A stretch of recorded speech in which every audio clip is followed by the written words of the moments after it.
Yes, it is I, your humble host, Bill Hatch, the third, coming to you live from the palatial studios of Bald Spots Productions here in the beautiful city of Irvine, California. Joining me from a more than acceptable safe social distance are my guests this evening, Armand Rosamillia and Ananda Xenia Shakti. One is much further than the other, farther than the other, further. I don't know why I always get those two confused. How's everybody doing tonight? Good. Good, good. So, Ananda, where is it you're calling from? I'm in India. I'm in a city called Vrindavan, which is a couple of hours outside of New Delhi. So it's actually not nighttime for me. It's 7:30 in the morning for me. Wow. There's a 7:30 in the morning? In India, it's quite common to be up by 3:30 in the morning. Oh, It's an wow. early rising place. Yeah. Wow. Yeah, I'm not much of Yeah. an early riser. I was up working until like 2 a.m. yesterday. I was up working almost as early as people get up. Yes. Yeah.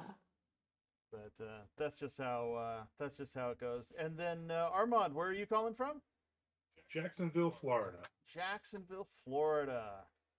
Okay, so lots of wonderful things going on in Florida. We have the running gag out here on radio is what the crazy things are that are going on in Florida. So Florida man. Yep.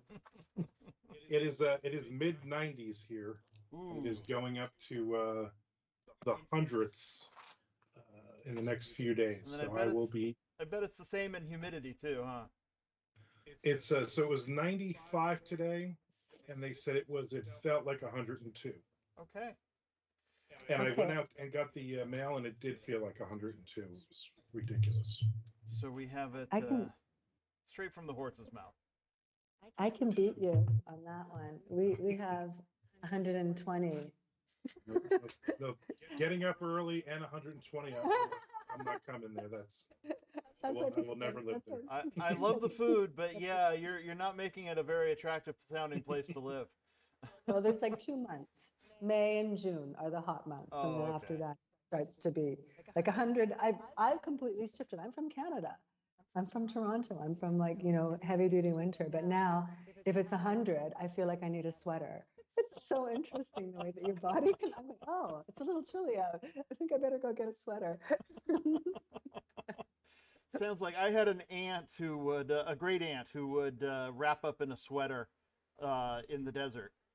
And Yeah. yeah, Oh, no, it's full. It's full coverage. Like here in this really, really hot season, like the men will wear a long sleeve shirt with the collar buttoned all the way up, a hoodie over it, jeans, socks, and shoes, which normally people wear sandals all the time. You cover as much up as possible. And the same thing, like I will wear layers of clothing rather than less clothing um, because the heat, you don't actually want that heat to touch your skin. right.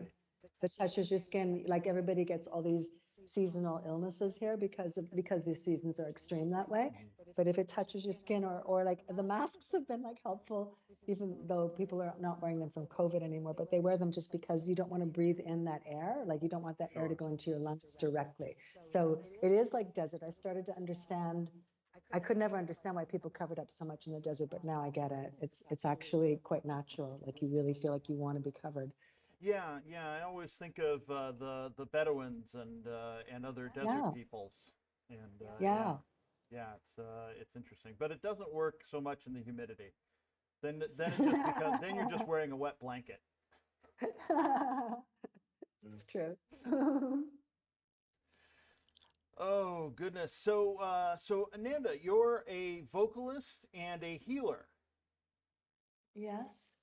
And uh, how do I call myself? I call myself an interdimensional, intuitive healing artist. Okay. So I'm also a yogini. I've been involved in the practices of yoga for most of my life, and I train teachers. Um, but what I do primarily, or like if I have like an overview umbrella that touches everything that I do, is that I act as a conduit for what we might call higher realms or more subtle realms, or in other dimensional realms of consciousness that are all actually part of who we are, but unexplored parts of who we are, and part of what creation is, but for the earth realm anyways, fairly unexplored parts of what creation is. And when I was quite young, I this gift opened up in me, and then I had different teachers and mentors and gurus over time to help me understand it and to hone it. And so through states of prayer, I bring in information that is either for individuals or for the collective to assist them in unwinding what we call karma. You know, like very broadly, we use this word karma, which of course in the East, where I am right now, has quite a much more diverse meaning than it does in the West, where it's kind of like, you know, you're going to get your comeuppance. This is a very basic idea of karma. It's not really what karma is. Karma is the idea that you have an imprint as a soul. You're carrying impressions with yourself as you go through incarnation. So it is based on the idea, on the concept of reincarnation. And as you go through different, different incarnations, you resolve certain life experiences that you've had, and some experiences are unresolved. And the unresolved experiences compel the soul to take incarnation again to find resolution in them. It's not in any way something that's a punishment or something you're getting your bad deeds back or anything like that. This is a very, very simplistic and just necessary for the masses interpretation of the word. But in the real sense, it's art. That the individual, every individual is truly an artist, and they are an expressive artist. And they're bringing with them the stories that are unfinished because they are looking for the wisdom from the story. And the story that is unfinished, if you think of the soul as being part of a unified body of consciousness, and then it's also individual, so this concept of one and many, when it becomes individual, it becomes individual because of stories that are part of its karmic, storehouse that create personality. So all of us are sitting here now, we have stories that we've brought with us that are creating our personality. And we live in these stories until we're finished with them. And the stories can bring us a lot of discomfort or a lot of grace, but we really are exploring the stories so that we can, what we call, glean the wisdom from the experience, and then we leave it behind. We drop the identity. We no longer are identified with it. So karma, in many ways, is an idea of a limited identification. And we are here, we take incarnation according to these philosophies and the ones that I have explored through my life. We are here to transform the karma. We come here bringing in, okay, this is my idea of limitation. This is the story that I'm holding that's limited, and I'm coming here to liberate myself from it and to understand the wisdom and the love from it. So karma is, yes, we say karma is a bitch, like it binds you, like it does bind, it is binding, but it binds so that it can liberate. It binds so that you can see what's going on, so that you have a chance to change your response to it. That's basically it. This is where we implement this concept of spiritual free will. We have the opportunity to change our reaction to something. When we change our reaction to something, if we're changing it towards a more loving response, a more accepting response, maybe is a better word, because sometimes it's hard to find love for certain experiences, but acceptance of something that takes place. Then we find liberation. Then we find wisdom. Then we find compassion.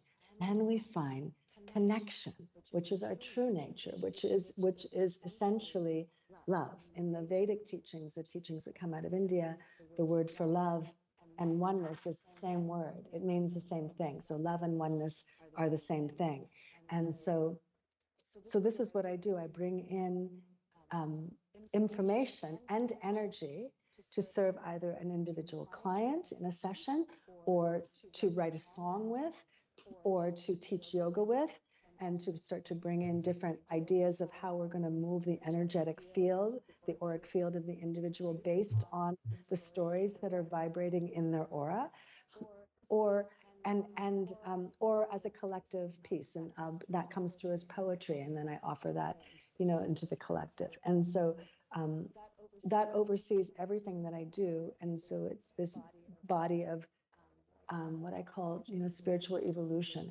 It's assisting myself and humanity in spiritual evolution, because, and I say myself because I want to be very clear that although I bring in this higher realm information and it is extremely healing and people have gone through massive changes, I don't claim to be a master of something like that. I am a conduit, and I am learning as much as, hopefully more, even than the person in front of me when I'm bringing in, information, when I'm bringing in music and things. It is transforming me and transforming my capacity for love and for oneness as well, and showing me where places that I'm in separation, I'm in suffering that I don't need to be in, live, and how to transform them.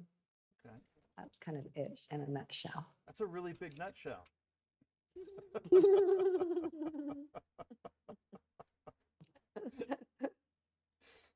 No, I get it. Some things defy simple explanations. Yeah, that was actually a very simple explanation. Yeah, sorry. No, it's okay. I'm just teasing. I'm that way. Okay. And Armand, you're an author. Yes, and I don't have an explanation like she does. I write things. That's about that's about it. I wish I had I wish I had something as prophetic as that, but I do not. I write books, and I podcast. That's my thing. Okay. What kind of books? I am a crime thriller author, and I've also written a lot of horror books. So I've been full time as a writer, able to pay my bills with this. This will be my 11th year Wow. of full time, and I had my first story released in 1988 as a still a senior in high school because I'm old, Hey, and I resemble that. then I graduated and in been '89. see, so you're a lot younger than me then. So yes, I've been 12 years old. I read Dean Koontz, and that was it for me. I wanted to be a writer, and my mother always says I should have said I wanted to be a rich and famous writer. That probably would have worked out much better. But Riches and fame are fleeting. yeah, but they're nice to have, right? Yeah. I'd love to be tested with great wealth. Yeah. But yeah, that's so my day consists of rolling out of bed about 9 o'clock or so, whenever my wife is ready for her to go to her actual job, and make a cup of coffee or two, and make stuff up all day, and make sure I do the dishes and the laundry in the meantime. Okay. So when she comes home, she can make us dinner, and that's about it. So we have a good system, as long as I don't get wrapped up in something and all of a sudden look up and go, oh great, it's 5 o'clock and I haven't done anything today except for sit in this chair. Do you find yourself that you have to force yourself to, or not force, but regulate yourself to treat it like a real job, or do you work when the muse hits you, so to speak? It's this is my 9 to 5. Okay. 7 days a week.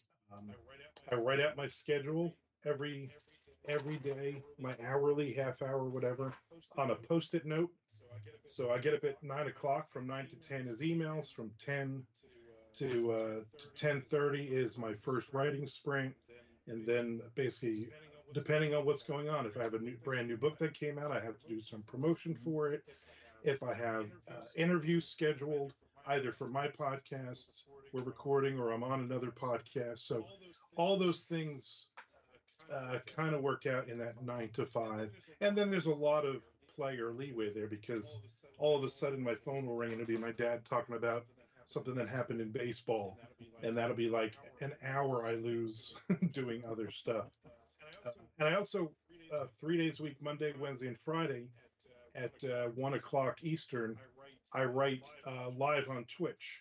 So I'm on writing a short story while people are in the chat room, asking questions and talking and goofing around and stuff. And I literally have a title, and that's all. And I'll just start fresh at 1 o'clock and see if I can get a short story out of it. It's either going to be for something coming up, or it's just going to be something that I had an idea. Or a lot of times I'll literally sit down and open it up, and I have all I have is a title and I have nothing else, and I just start writing. And it's a lot of fun, because people are watching you, because there's a couple dozen people that are in the chat that are trying to figure out where you're going with it.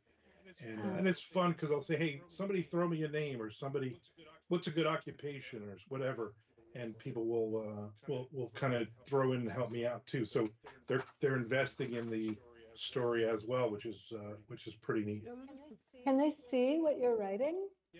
Yeah, they see it in real time. They see it in real time. Well, that's cool. Wow. They'll see as I'm running. So literally they'll see a blank page Yeah. with just the title on it, and then as I'm writing, I'll talk through the story as I'm doing it, which is a lot of fun. But at first it was really scary, because Yeah. you're like, what if I can't think of anything? What if this story makes no sense? What if what if I'm a million things could happen? But Yeah. it's fun now, because um, there's certain things now on there. Like anytime I get to the next page, there's Twitch has points, so that you spend 100 points, and I yell next page, and there's certain people that just won't even talk. They just come in. Once I hit the next page, they've been sitting there for like a half an hour waiting for me to get to the next page, and then they start yelling. They start doing that, so I yell next page, or um, you know I'm looking out the window. Oh, I got a delivery. I'm going to unbox something. Or a lot of times I'll just talk. Hey, this is where we went to dinner. What are you guys doing this weekend? And people will post what they're doing, or different things. And somebody's got a new book out, or somebody's looking for an editor. Whatever it is, it's just fun. It's that daily interaction that you don't normally get. And so 3 days a week, I really look forward to doing that. It's a lot of fun, because and it keeps me, it makes sure I write those days. It makes sure those days I'm writing. I'm doing my 2 or 3 sprints. I'm getting my 3 or 4 pages in, um, all in that hour and a half, which is great. That's awesome. Um, Good. oh, go ahead, Ananda. Oh, I mean, I just think it's such an amazing experience of like personal and collective, creativity and bringing everything together that way. I think it's so beautiful. Do you feel like, I'm curious, because it's very spontaneous writing, so without feeling like, the voice of God is talking through you and nothing dramatic like that, but do you feel in some ways like you're just kind of opening yourself up and it's just pouring through you when you write like that? There's some days that I start with nothing, and once I hit that first line, it just starts flowing. And I have 2 monitors, so on one monitor I'm writing with webcam on me so they can see me, and on the other one is the chat. And so people are talking or asking me questions, but there's times when I'm focused. I'm right here, and I'm Yeah. like, hold on, and then I might blow through half a page before I can talk. And then there's some days where I go on and I might write 300 words for the hour, and I'm just talking, and we're goofing around and talking about what are we eating, and there's certain there's certain things that we'll talk about all the time. And for me, it's fun. It's I never know when I get on. I never know if this is going to be a story that I'm just going to knock off and finish in one sitting, or if it's going to last. I might start it on Monday. Wednesday, I might still be running on that story. Friday, I might finish that story. It all depends. It all depends on my mood. But yeah, a lot of times I'm a total pantser. I don't outline anything. So that goes with for my books or store anything. So for me, it's just all that flow of ideas and getting that first draft down. That's really beautiful. That sounds like such a wonderful experience. Yes. So Ananda, what's a typical day look like for you? Whoa, okay. I certainly don't have it structured so nicely. Um, well, depending, I mean, because I am in India right now and I stayed here during lockdown, my schedule's a little bit funny because it's dependent on if I have to do things in North America. So sometimes I'm up at 3:30 to be teaching online and things like that. So I can't say I have a regular schedule. If I don't have to be up at 3:30, I usually am not because I also do. I do appreciate staying awake quite late. And prior to this part of my life being here, I was the kind of person who was up until 4 or 5 or 6 in the morning, and I would sleep for a couple of hours and that would be fine. But now I've had to switch it around. So, but at some point, and usually at the beginning point of the day, depending on how early it's starting, I I will do what we call, practices, spiritual practices. So I will meditate, I will do yoga, I will do um, this very specific form of what I call visible speech. And so it's a manifestation of speaking different um, higher realm intentions or healing intentions and moving the body in a particular way with each word so that the speech becomes visible, so that the intention of the words themselves become more than just words, and words are so powerful we have no idea. So that's saying something when something becomes more than just words, because the whole cellular frequency of our being gets involved in each word. So we are, when we're working on self transformation that way, what we're really trying to do is transform the cellular imprints. Like, what are the impressions that are carried in the cells? So the more we can get the full cellular structure involved in each movement, this is why yoga is so wonderful, because it really engages the body, mind, and soul as a form of exercise. It's one of the few exercises that does that so beautifully. There's kind of no where to escape. Like, everything has to stay engaged, so it gets transformed. It all stays like in the crucible of transformation. In this visible speech, everything stays in the crucible of transformation. And so it starts to really change the consciousness. And so that's basically how I'll start my day. And that's how I proceed in my day. And that's how I finish my day. So depending on whether I'm teaching yoga classes or I'm doing, channeled sessions for clients, healing sessions for clients, or whether I'm teaching, courses, um, that's really how my day is focused. My day is focused on uh, the reunification of myself consciously with creative consciousness. And that could be anything that anybody would like to call it, and assisting others to find their way into that as well. And so that's basically it. So it's quite free. It can be quite free form because I can do it anywhere and anytime.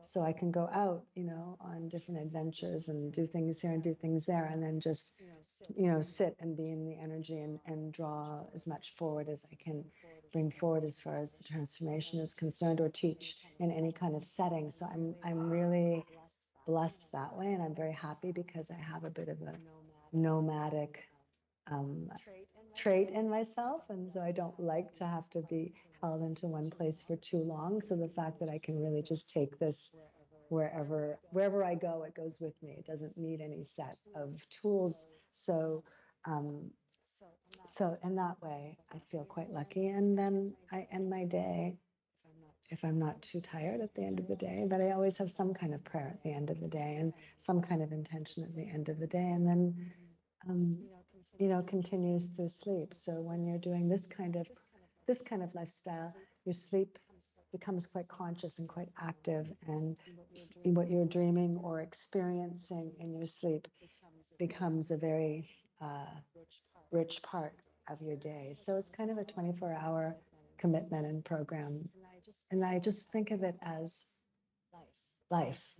I'm really just living life, because everybody's life is a spiritual experience. And I don't mean a religious experience, but I mean a spiritual experience, meaning that it is mysterious, and it is, we just think about even the fact, never mind the massive things created around us, but just one human being is such a mystery. So each person's life is that mystery unfolding every day and going into sleep. And we know that eventually there is a time when we are going to shed the outer vehicle that we're riding in right now. And so living life, I believe that living life consciously, like being very aware of what you're doing, and trying to find as much love in every moment as you can find, is a spiritual, that's a spiritual experience, and everybody is actually living a spiritual experience. And so that's what I'm doing.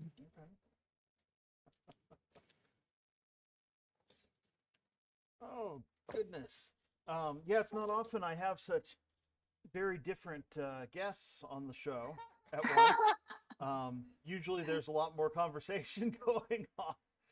Why I've decided to call it a round table. Well, a mini round table. but uh, um, but yeah. So how you said earlier that you teach teachers? How is that different from teaching non-teachers? Okay. Well, what people call me in the yoga world is that I'm a teacher's teacher, which means that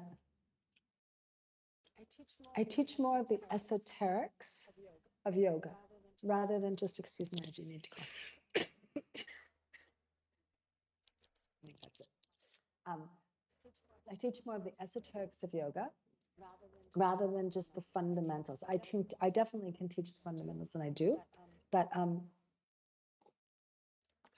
part of my gift is to be able to open people up into the more subtle realms of understanding yoga. So I will instruct teachers over a 9-month course of how to be a yoga instructor. Yoga is very popular right now. We all know this, and it has, tremendous benefits, and also it has some drawbacks, the fact that it's become so popular, because it's become very commercialized, and people will go into courses that are 1 month long and they become a yoga instructor. And this was never, ever the way that yoga was structured. Yoga was structured so that you would be in the practice yourself for years before you would ever consider passing it on to somebody else, because it is a spiritual art form, and it takes direct experience rather than, it's not book knowledge.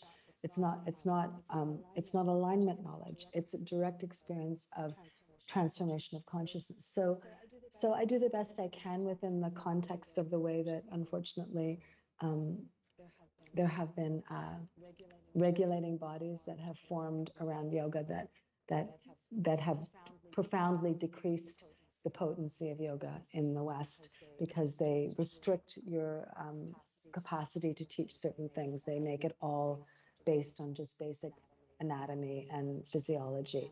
And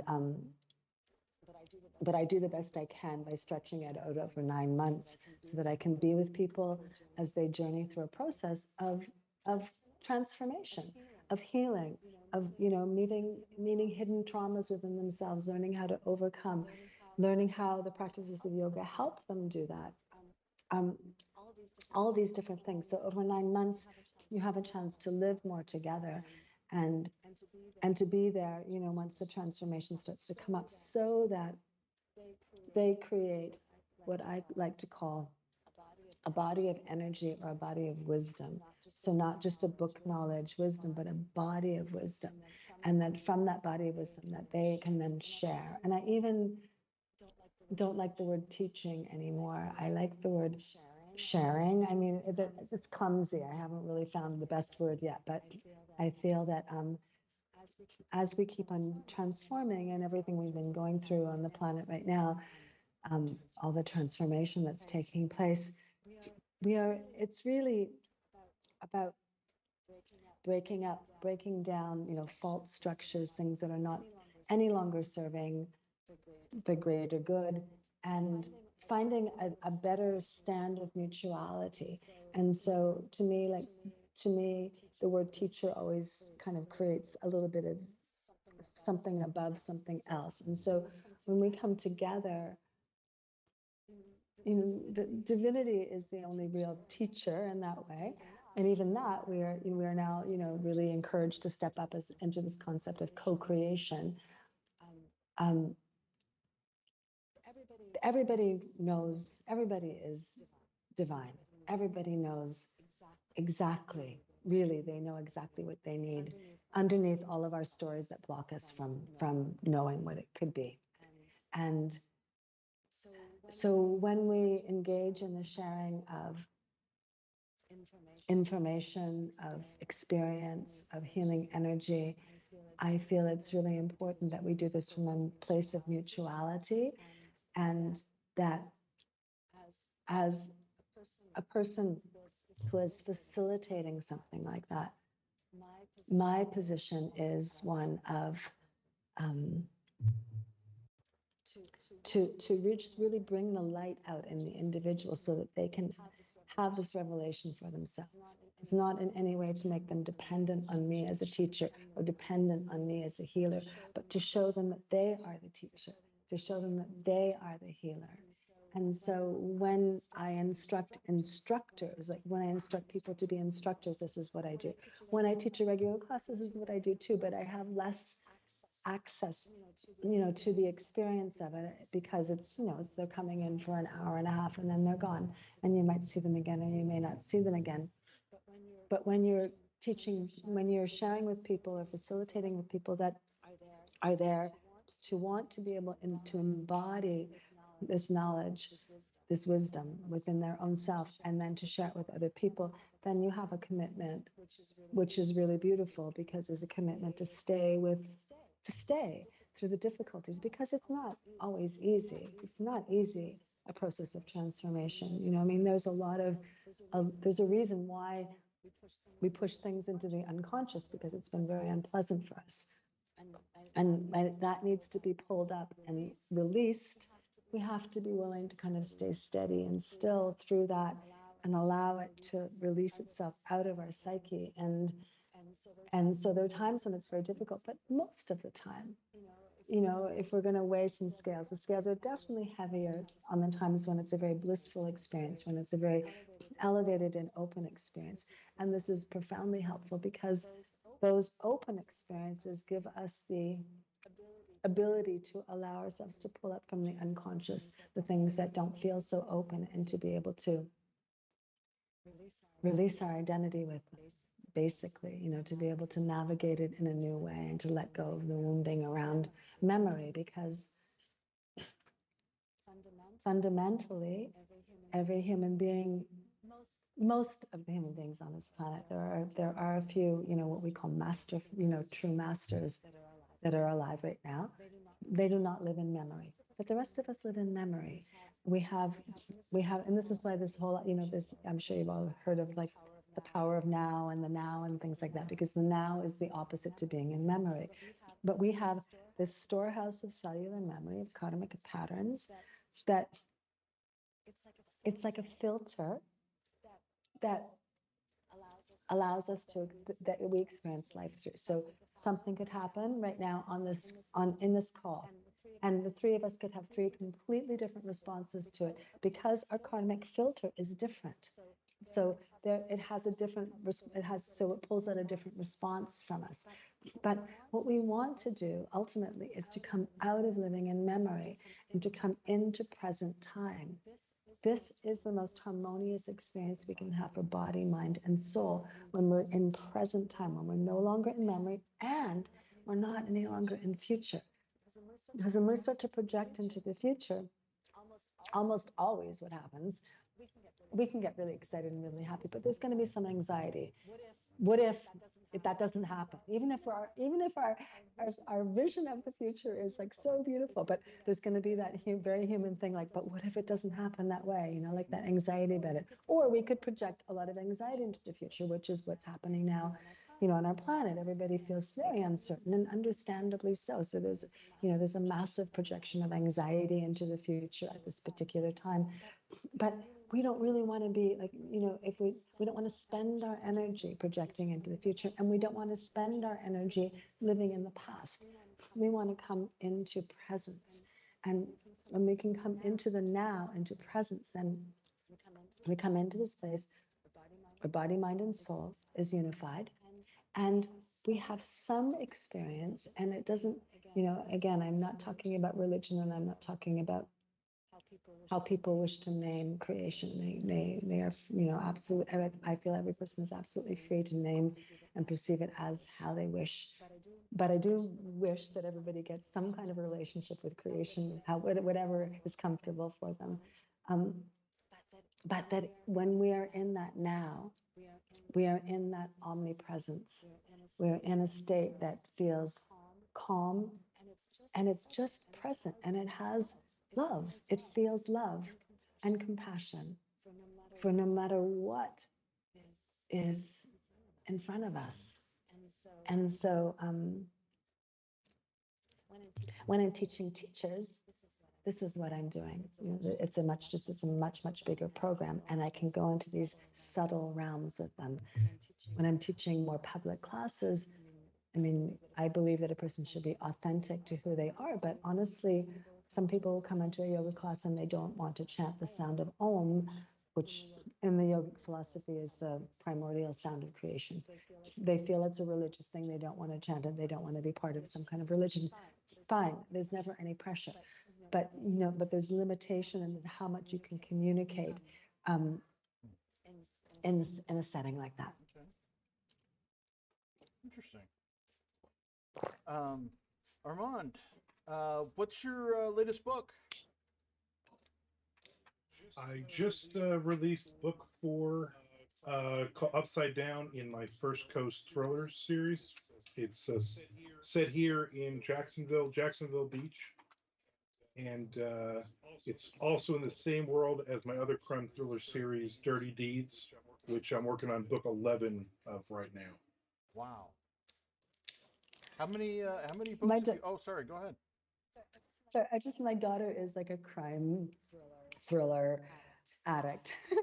So I wonder, and she's also got quite a successful book club on Instagram. So I'm gonna mention your name to her. Yeah, 'Cause that I would be wonder if yeah, that'd she's be checked great. out your stuff, because oh my God, I had Yeah, to watch it. Instagram book clubs are great. There's so many. I've joined a couple of them. Well, like people have read, especially my Dirty Deeds book when the first one came out. I think I did 3 or 4 different book clubs, and it was amazing. The it was amazing for the insight, and it was amazing the questions that they gave me, and a lot of it, like the first time I was blown away, and I was like, I didn't realize that subtext was in the book. I didn't realize that this, you know, you were reading so deeply into. I consider Amazing. myself a pulp fiction writer. I just try to write a good story so people enjoy it and want to read the next one. And they were picking out all these little subplots and different things that were, I guess, in the back of my head when I was writing. The subconscious parts of different characters and different things moving along, and it was great because I think a lot of those questions and things helped me form some of these characters going along in the books. So that series, Dirty Deeds, will be 12 books, and the First Coast Thriller series, which I'm writing now, also is going to be 6 books. And then next year, I'm going to do a series with both some characters from both books in it to move forward. So every year, my goal is to do a 6-book crime thriller series.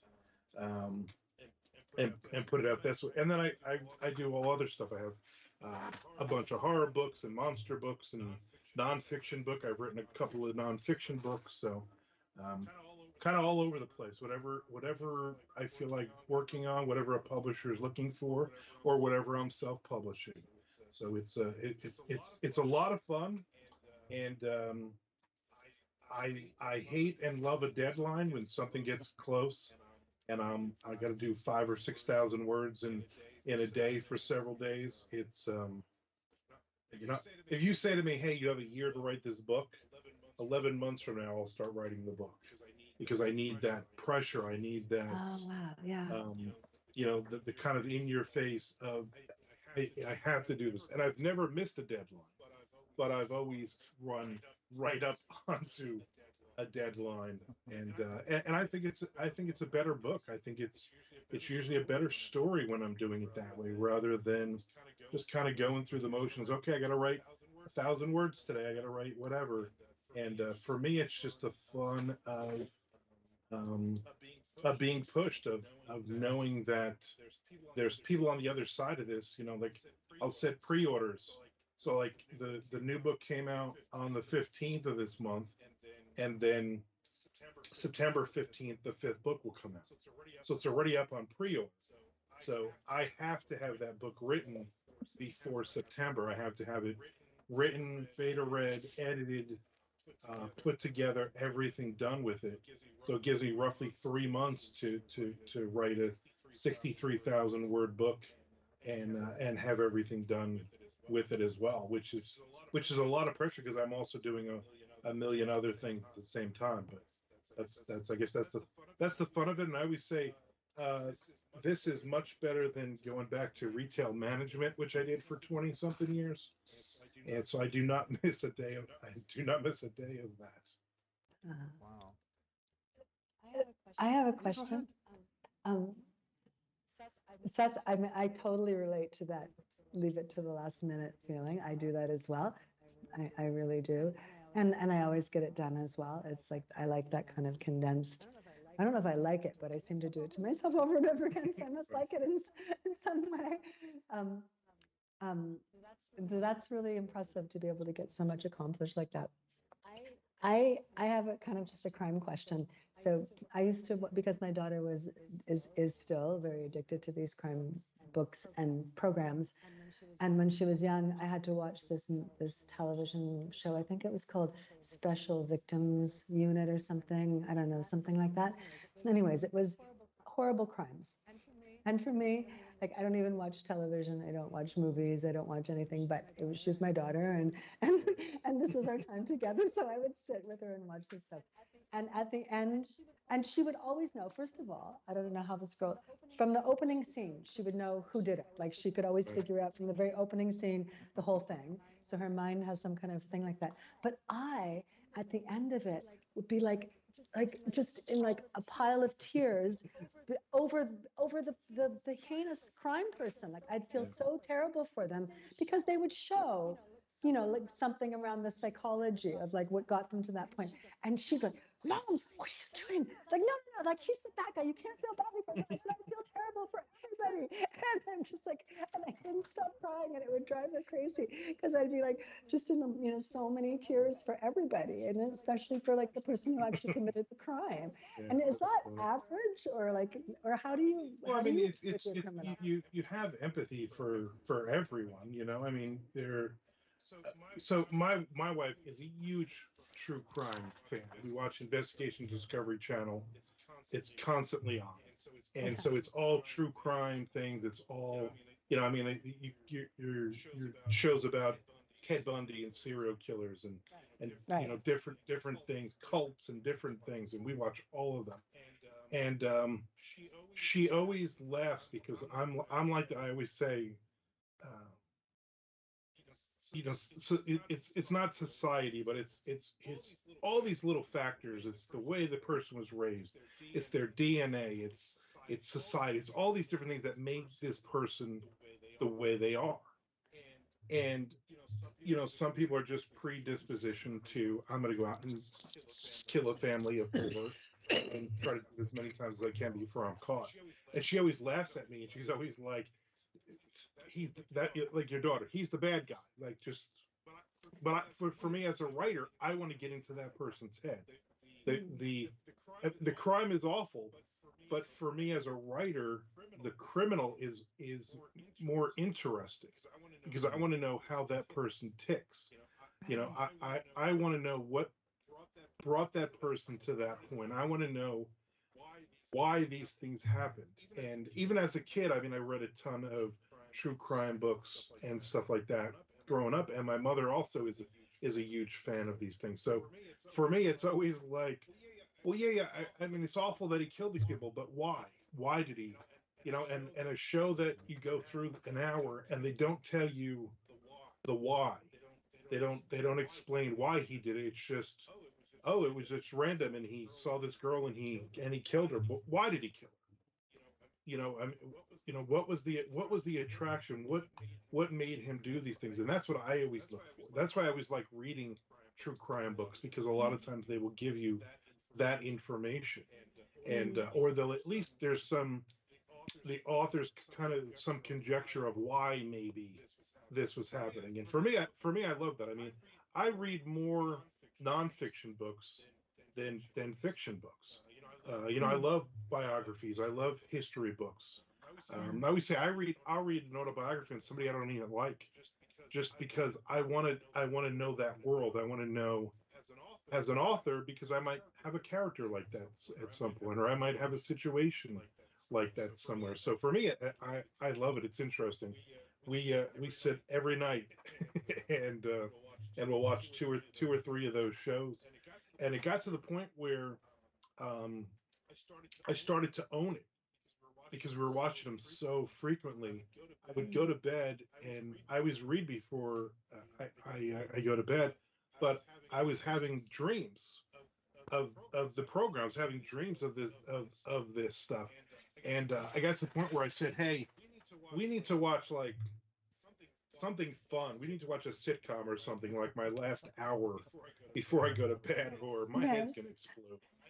I need Yeah. I need something more positive going on, because I think it's because I deal with this all day in my writing. I'm constantly doing research. I'm constantly reading nonfiction books about this stuff. So at some point, put on a funny show. It's at some point, let's watch something to let's put on a comedy special or something to make me laugh before I go to bed. Yeah, that's so important because there has to be a balance of it. I mean, I find that even with spiritual work, because spiritual work can get serious sometimes too. Right. Yeah. It's heavy, but it's like, okay, then you're dealing with your this wound or your that, da, da, da, da, and then sometimes it's just like drop the whole thing and let's just get silly and Right. laughing and watch some like really silly comedy. And laughter, they say, is the best medicine, and I really think it's true. It transforms that. Um, Right. Now, do you it do you can, get a do you get a lot of that? Do you get where you just say, you know what, I'm off today. Like, I'm not dealing with any of this. I'm just going to do my thing for me, and it's not going to be anything other than, like you said, I'm going to read a book, or I'm going to go shopping, or I'm going to uh-huh, go get a cup of tea and enjoy yeah, myself. Do you get yeah. those days? I get those days. They're a little bit different in my field because just because of the way that the story. I mean, we're not so different at all, Bill. and that, and that we are writing stories. You're writing stories in the realm of crime. I'm writing stories in the realm of spiritual awakening. In that way, like like in my case, I'm rewriting a person. The person is the story. You're writing it into a book, but it is this idea Right. of writing in that way. And so, because it's the person, if I decide, oh, today's my shopping day and I'm going to go sit and have chai and I'm going to do all these kinds of things, it gets sort of written into the story still. So it doesn't separate itself. But it can be. I mean, there are times when I've noticed that when people are coming to me with a bit of, some serious issues, and I'm just like not in that serious mood at all. Like everything is kind of funny to me, Right. and and then dealing with that, finding a way to deal with that in the artistry of the moment. Usually it works, Yeah. but Well, yeah. as a writer, I'm always writing. I could be at Walmart, and I'm listening to Yeah. conversations, and I'm seeing all these crazy characters walking in and out of Walmart, and I'm saying, these people are going to be in a book. These people are going to be killed in one of my future books. And Yeah. no matter what we do or where we go, my wife laughs when we go out with other people, because she knows I'm listening to that conversation, and I'm finding those little, those key moments, the certain sentences that people are saying, certain body quirks, different things, and I'm storing all of that, and down the line somewhere as I'm running, especially on Twitch, where I'll just go, oh, I have nothing for this. I don't know where this story is going. Oh wait, we had dinner with that weird couple last week, or we went to a hockey game, whatever it was, and so you start pulling in all those people that you meet. And the one bad thing for me is I'm home. Mm. If we're not going to a baseball game or a hockey game or something, or out to dinner, I'm home. And I'm home all day, and I don't realize that, and it'll be 4 or 5 days where I'm home, and my wife will come home from work, and she's kind of walking on eggshells with me, and she says, "Put your pants on and take me to dinner." And I'm like, I'm busy, I'm working. She's like, "No, let's go," because I need to get out. I need to be around people. I don't like crowds, um, but I need to be on the outside, on the outskirts of that crowd. I need to be just around people. I mean, that it's and COVID didn't change anything for me, other Right. than I missed those every 5 or 6 days of leaving the house. Now I had an excuse of hey, I can't leave the house, Right. and for a few months she was home as well. So she was set up in the bedroom, I was set up in my office, and then at noon every day I'd go and knock on the door and say, hey, can I take you to lunch? And we'd go into the kitchen, and we would make sandwiches or whatever, and we'd hang out for an hour. And Sweet. that was fun, but it wasn't leaving. It wasn't leaving the house. And as great as Twitch is of talking to people, I'm not. And as great as this is, just face to face, seeing someone to talk to. You Hmm. really need that interaction, that person, their energy, their vibe of being in the same room. Even if you're not dealing with that person, talking to that person, it's just them physically there and taking up space in the same room with me. And Yeah. I don't realize I miss that, and I need that until I've been sitting in this chair for 4 and 5 days. I can so relate to that, and because my work is also kind of insular that way, and especially, and again, COVID didn't change all that much for me either. Um, Before COVID, I was already doing a lot of my everything online because I was traveling so much, and most of my clientele are in North America, and I wasn't there, so I had already established teaching and doing most things online. And because when you get into meditation, you do these kinds of things. I mean, it is insular in its nature. It's about going inside, and I can forget as well how important it is just to have that connection, even if it's totally unconscious. Now, so what I often do is, I just pick up my computer and I go to a cafe or something, and what's going on in the cafe can be like so completely unconnected to what it is that I'm creating, but it will turn on a creative force for me, like just having the feeling of people around me, Yeah. and the noise and the voices and things like that just sometimes allows me to work even more intensely and feel even more inspired and more creative. And here in India too, India has a very big temple society. I mean, it's common to go to the temple, like the church, but go to the temple every day. And I'm in a place called Vrindavan, where the form of worship is what they call bhakti yoga. So it's through song and dance. So it's very, very festive. You go into the temple and people are like, oops, I'm gonna knock my computer. Singing and dancing and like just spinning around in circles and circles and going into these intoxicated states, and they're so happy. And and so fortunately, I can also just deke out, like it's when I know that time of day, like it's always strongest at the turning points of day, like in the early morning when night comes into day, and when day goes into night. Those are considered to be strong vortexes of energy to connect, to the supreme consciousness that is, within, Right. behind everything. So I can deke out and go to the temple, for instance, at like 6 o'clock, and it's just full of people that are singing and dancing, and I can go like not thinking that I even need it. Oh, I'm just walking by, I might as well just go in and say, just do some little bit of prayer, and then I feel so much better, just to come out of that Right. intensity sometimes, because the intensity especially if a person is a hard worker, like you're a hard worker, I'm a hard worker, we can get over like super intense focus. Sometimes it gets to be too much and you need that to break it up. I can totally relate to that. I get stuck on stories a lot, and I have like behind me on my board there's like 14 open stories I'm working on right now. Mm. So I'll just jump from story to story, but sometimes that original story I have nothing, and then we'll go to dinner or we'll go to a baseball game, whatever, and out of nowhere it'll hit me. It's like like you pull the idea from the ether kind of thing of, wait a minute, that story, this character can do this or this can happen, and I'm not even consciously thinking about that story, but it's always that nagging in the back of my head. But I could sit in this chair for a month and beat myself up about it and not have an idea or a good idea for it. And as soon as I go out and as soon as I'm doing something else, I'm engaged in something else, all of a sudden, boom, the idea will smack me in the head, Right. which is great. But I fight it. I don't say, hey, let's go out, let's go do something this weekend. Mm. I'm more happy to just sit here and work. And Mm. my wife is constantly, like our daughter's coming this weekend, and she's like, Caitlin's coming Friday night, and then Sunday is Father's Day, so we're gonna go down and see you. We're gonna go see your parents. So, but let's do something with her, like not.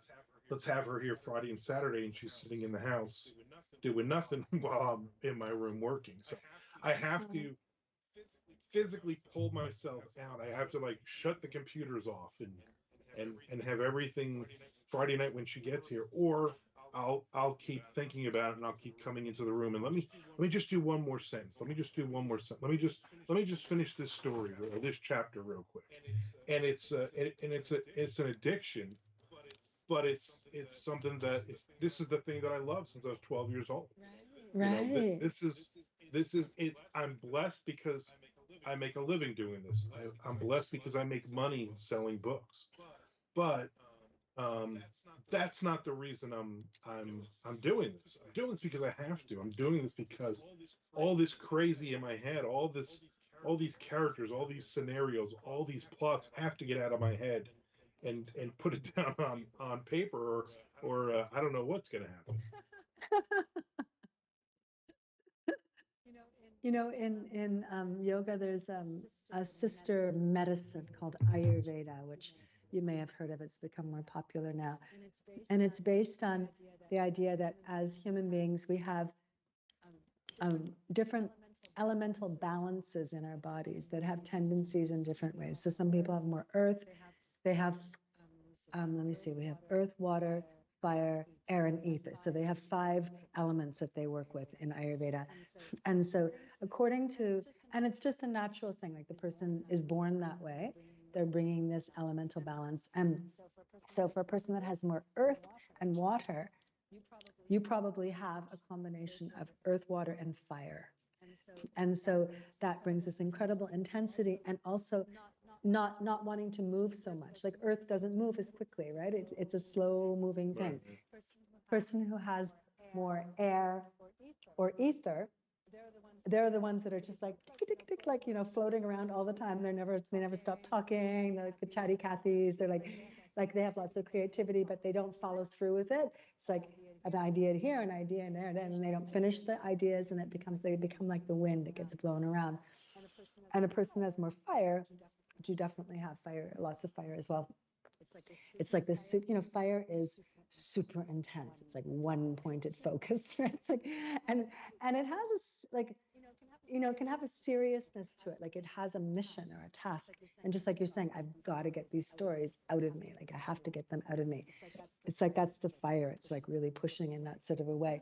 And so sometimes it's good just to know, that we have these different makeups. And so then according to Ayurveda, the sister medicine, they're always saying to try to do the opposite to what our nature is to create balance for us. So we come in, the nature is kind of the karmic, they call it a karmic blemish or the karmic debris. It's the unresolved that we're carrying with us. And so we do the opposite. So a person who's like, they have to learn to become very still. and they have to learn to become quiet inside. And when they do that, it starts to balance them. For a person who is super, super, super too intense, they have to learn how to like just soften, soften. Diffuse is a better word for it. Like if they let their energy get diffused rather than to be so sharp. And then a person who has a lot of earth and water, their tendency is to stay still and to be like more connected. In that way, they need to learn to like let things move more, like to invite movement, like in a daily way, into their, into their program, into their daily program. So I don't know. It's fascinating. I've seen a lot of people make a lot of changes that way and bring a lot of joy into their experience. In my case, I'm more fire and air. Fire and air. So I don't have a problem with the move. I'm moving all the time. I'm a classical Indian dancer. I'm a yoga instructor. I'm moving all the time. Sometimes too much. But I get that intensity and that, and I still, and my lack of going out has more to do with kind of like an isolation feeling that will come. And I'll just get like into this isolation, and then I need that connection. I need that connection with people, and then I start to feel, oh, so there's something beyond, beyond. Sorry. Excuse me. Quite all right. There's something beyond all of that. I can kind of relate a bit to the needing connection. I do my work at a shared office space, and I used to be at a different space, but I was surrounded by people all the time who were doing their own work, and there was a completely different feel coming into the office and sitting there and working and having this feeling of productivity from other people and things as well. And just this energy that came from it that's completely different from where I am now, where obviously you can't see, but the audience can. The office is empty here, and so it's weird getting used to it. I have to figure out ways to replace that energy, that activity.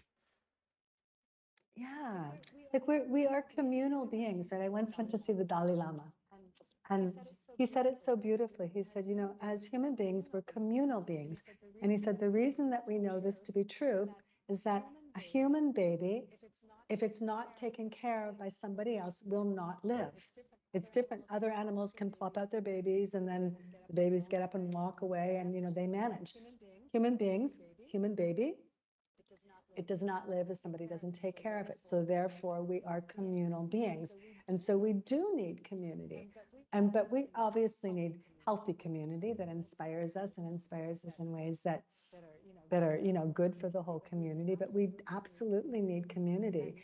And we have this tendency, I think all human beings have tendencies towards some form of isolation, and to that feeling of being separate, that feeling of being alone in some way. And many times the stepping into healthy community or into community that is inspiring in some way just tips it over for us in such a lovely way. And it's so beautiful to realize that we're actually here to help each other, not to cause problems for each other. It's like it's really a beautiful time when we really get that. Indeed. Let's see. What else can we talk about? Can I talk about my music? Yes, please. Oh, yeah, that's right. Okay. I forgot we didn't get into that yet. Yeah, so I have a band. I'll give a little bit of my history. So first of all, I was originally a punk singer in an all-girl band in New York City, and I sung with the Clash and with Blondie and all the people that were around in those days. And then I met the teachings of yoga and my first teacher, and I left all of that. And because I felt very deeply inside that I had found what I was looking for, that even though I didn't have any idea that that's what I was looking for, when I found it, I was like, oh, okay, this is what I wanted to do. And my first teacher used to say to me all the time, in those days, my name was just Xenia rather than Ananda Xenia Shakti. Ananda Xenia used to play the music, but now she wants to be the music. And I was very young, very, very, very young, because I was there as a teenager. And I was like, yes, that's right. Like, that's exactly right. I want to be the music. I don't want the separation any longer. So I had to leave all of that to do that, or that's what I felt like in my life. And I made a decision that I wanted to play music, but it had to be something that I felt was transformative in its nature rather than just reflective. The punk scene was wonderful because it had high energy, but it was rebellious in its response to society, and it was it was pointing things out, but it had a limitation. We saw that in so many of the casualties that took place. So I wanted something that could actually really, really transform the whole program. And so I went into my work with my first teacher very intensely for many years, and then moved along from there always. And at first I tried immediately to like create another band, but I'm putting ads like in magazines and in newspapers and everything, and like nobody was answering. I don't think anybody could relate to what it was that I was trying to do, and I'm not even sure that I knew what I was trying to do then. But as time went on, many musicians started coming to me as a teacher, as a yoga teacher, and then eventually we started to jam together and started to form some more music. And so I have a band now called Love Power, the band. And so the guys, I mean, the truth is the band morphs itself. There is a core band that's in Canada, but because I'm not in Canada anymore, if I'm in different places, the band just creates itself wherever I am. Like new players come up and create themselves wherever I am. But it was quite an amazing experience, because these people, because they were musicians, they had all of their background in the music scene, and then they're also yogis. Then they really got it. They really understood the idea of trying to create a merging between the East and the West in a way that was also not ambient and just kind of floating out somewhere, but that had this punk feeling to it, had this kind of edgy feeling to it. And so this was the music that we started to create. And so we have one CD out, and we've released 2 singles from this. And the first one was called I Am Love, and it came out, when did it come? A little while ago. I can't remember exactly when, but it's done so well. And it's really just the repetition of this mantra, I am love, I am loved, I am love, I am loved. And then including 2 Indian gods and goddesses, Radha and Krishna, who are the embodiment of the divine romance couple. And the whole song is really just to get people to keep on singing these words, I am love, I am loved, I am love, I am loved, I am love, I am loved, which is actually a really ancient, esoteric Christian, not Christianity, but Christian mantra that comes out of, it's called esoteric Christ consciousness. Excuse me. And so in the song, it's just repeated over and over again. And it's very, very uplifting and very, very happy. And the video has won, best music video and film festivals and things like that. And, it's doing really well. It's so exciting for me because it's come like into this really big full circle where everything from back there came into now, and the music has blossomed into something that is so unique. And the people that are reviewing it are all saying, like, they've basically created their own genre. Like, we can't put it into any other genre, but they just do it so completely. And I had no idea this was even happening. And I think it's because of, in some ways, a little bit like time warps for me, because I don't stay all that socially active in terms of movies and music and things like that. And so I just have what's going on in my own psyche. And so I think somehow that created like its own genre, because it was combining itself with different things that I was personally meeting over time. And so we call it vibrational healing, because everything is energy, and every word, like every word that is being written, every word that is being spoken, every note that is being played creates some kind of response, and it creates something. So when we start to bring things in like I am love, I am loved, this creates, like a higher frequency of energy, a remembering of what we really are in our core. So for instance, like what the criminals are forgetting because of all the different traumas or experiences that they have, they don't remember that they are love, and so they're acting in ways that are not from love. But if we can just keep on remembering and remembering and reminding, and this is what Love Power the Band is all about. It's like to bring these very, very fundamental concepts of living life in a way that is open and healed into a very simple way of expression, and then creating vibrational healing from it. So people listen to the music, and I get messages from them all the time. Wow, like my whole family is dancing around the house singing this all the time.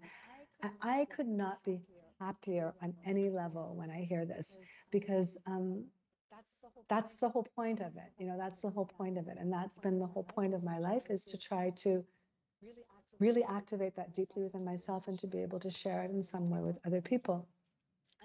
And so we have also now just so this was the one that was released a few months back.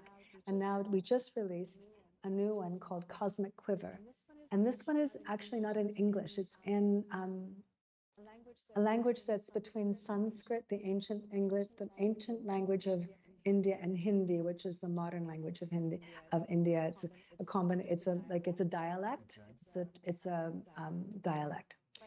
But it's all about awakening the cosmic eye, the third eye, so the sixth sense, which is there in every single person.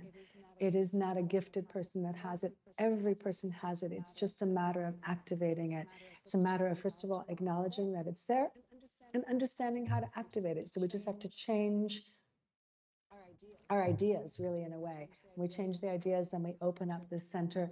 When we open up this center, the third eye, the cosmic eye, we see things in a really, really different way. So Armand would probably understand this. So you see things really archetypically, like you're seeing the story, just like when you're seeing those guys in Walmart and everything, you're already seeing the story. In this way, you start to see the story, like the cosmic story. And everybody, just like Shakespeare says, it's like they're all, players in the stage, right? It's like, it's true. This is true. This is actually what's going on. We all are divine actors. And you start to really, really see that when this opens up. And what's the benefit of that? Well, the benefit of it is that you don't get so involved in the conflicts. It becomes much less personal. When you start to see that everybody is acting a role, you can take action to say yes or no to something, but you don't have to get emotionally invested in every single experience that's going on all the time, because you see that there's a different flow to it. Like there's a calmness that happens in the mind. There's a flow that happens because you see that people are, even though they may be, just like some of the criminals, incredibly kind of removed from their awareness of what they're doing. Because I personally believe that every human being is innately working towards what is positive. And if they could feel, if they're acting in a negative way, it's because they can't actually feel what they're doing. And if they could feel what they're doing, they would stop it. Like I see this in the process of transformation. When people have these ahas, when they really get it, then they change. It's when they don't get it that they don't change. And so when we see that everybody is acting, though, out the stories that they need to act through to come to some place of resolution, and that they all are divine actors, everything becomes so much calmer and so much stiller. And so the new song, Cosmic Quiver, even though it's in another language, the reviewers and the people are saying, it doesn't matter. It doesn't matter that I didn't understand a single word that she said the whole way through. We get the feeling, like we start to feel this opening here, and things start to calm down, and everything starts to open. And it has also a really beautiful video that goes with it as well, that I did something in it that I never thought I would do, is that I went into the cremation grounds with permission, and I danced around one of the piles of ashes where somebody had just been burnt. And I did this because this song is actually dedicated to one of the Indian gods named Shiva. And Shiva is the destroyer of illusion. And so he's often depicted meditating in the cremation grounds to destroy the illusion of death, the idea that death is the ending of something rather than the transmutation of an experience. And so I went into the cremation ground, and it was so powerful. And I prayed first to whoever this being had been, like whoever's ashes were there, and thanked them so much, for their permission to come. And then I just started to like do some swirling around it, and it was such an otherworldly experience. I can't tell you. And then we also filmed. And the place where I was filming it is one of the holy cities in India, where people will bring their ashes to offer into the holy lake, because here the tradition is to put the ashes once the cremation has taken place into water. But it's not like the way that we cremate in North America, where they grind everything up. So there's tons of bones and things like that in the ashes, tons. So all along the side of the lake are people's bones, like just everywhere. And it's so different than what you're used to. And so we filmed also like so many of the bones, like all along, like to really bring in this vibration of overcoming the fear of death, understanding death as a natural part of the experience of life, understanding that it's a transformation of consciousness. And that if this center is open, we really see it.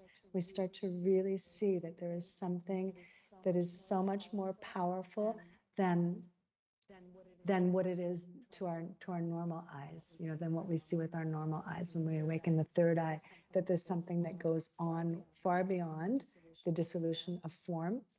And that something is a beautiful energy. So these are the two songs that we've released right now. And then over the next couple of months, I'm going to be dropping 2 or 3 more, like in a row, just boom, boom, boom, because I already have videos and everything made. And I want to kind of catch up with myself, because I have new ideas that I want to bring out, and I have things that have been recorded from before. So it's coming that the music is starting to become one of the more important methods of communication for what it is that I'm trying to communicate here, because I can simplify it a lot in the music. I mean, as Bill already mentioned, my explanation was like a little bit complex, but in the song, all I'm saying is, I am love, I am loved, I am love, I am loved, I am loved, I am loved, I am loved, I am loved, I am loved, I am loved, Radha Govinda, like 4 words, like 4 statements. And so it's not so complicated. It just has a vibrational potency that just works itself through. So I'm super excited about the music. I'm also super excited about the visuals, about the videos, because they really do bring forward, the message in a very deep way. And when we play our music live, we do something called interactive music, which means that the audience actually gets a part of the song. So the music is always very layered. There's always many, many different layers in it. So they'll get one of the layers of repeating something, singing something all the way through the song. And there's somebody on stage that will help them, that will lead them, to keep them going. But what it does is the most incredible experience. I just came upon it by accident, really. Like, I started one gig and I thought, no, I want them to sing this. I want the audience to sing this. And it just happened as a creative moment. And it was so powerful, because it takes away the barrier that's between, like, there's an audience and there's performers. We all become the performers. It's like we are all the actors on the stage. We're all the divine actors. And if the audience doesn't hold their part, then the song doesn't stay strong. So they have this responsibility also to stay in the song. And it creates such a feeling of oneness, and such a feeling of really truly being in it together, and this joy and this celebration. And so the gigs have been, I mean, we haven't actually played since COVID, but prior to that, they're just so joyful and so happy, and they're so uplifting, because everybody gets involved. Everybody becomes part of the band. And that's really, I think, my ultimate message, is that everybody is part of the band being, the cosmic band. Everybody is part of the cosmic song. And how do we remember this? And if we do remember it, then peace and harmony really do prevail. So you guys gonna start playing shows again? Yeah, I'm actually on my way back to Canada any day. You have to get something because of all the COVID complications with visas. You have to get something called an exit permit, and unfortunately, the office that takes care of the exit permits is like super slow. So I have a ticket out on the 21st on Tuesday, early morning. It does not look like I'm going to have my exit permit in time, so I'm going to have to rebook my ticket. But in the next few weeks, I'll be back in Canada for the first time in almost 3 years.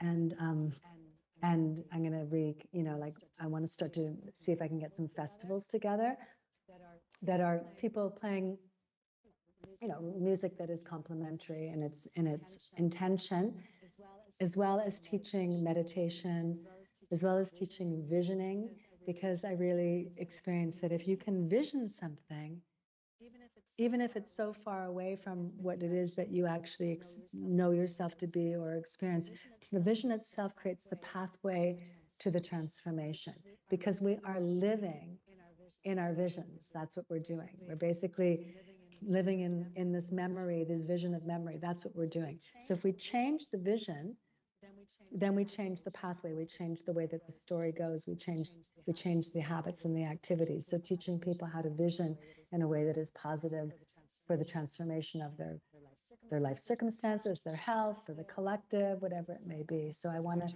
start to create these festivals for the summer. We'll see if I can get it all together, where we do all of that together. Wow, that'll be awesome. Yeah. Okay. So you got that going on. Let's see. Armand, what do you have going on? A lot, a lot of random things. So I do a podcast What's the name? called the Mondo Method Okay. Podcast, and it was with me and co-host Chuck Buda, who's a writer who's been doing it for when we started it about 5 years ago. He had been writing only about 3 years. He had been writing forever, but he'd only been releasing stuff for about 3 years. So he actually started. He was a fan of mine. We started talking. He had started releasing books, and I said, let's do a podcast together, and we'll do about writing. We'll do about publishing, and I guess in my arrogance, I thought, oh, I've been doing this for 30 years, and you've been doing this for three, so I'll teach you everything, kind of thing. And he's taught me a lot. He's really brought a lot. Uh, and the fun part of each episode is I have no idea what the subject is, what we're going to be talking about.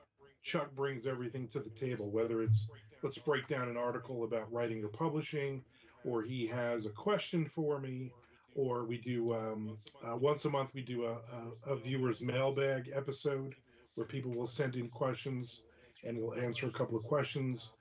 Once a month we do a roundtable where we bring in two other authors as well, and so we just hit 300th episode. Wow. So we're it's weekly. We've never missed a week, and it's a lot of fun because me and Chuck are friends, and we grew up. He's 2 days younger than me, and we both grew up in New Jersey. Although we didn't grow up together, but we grew up really close, like 3 or 4 towns over from one another.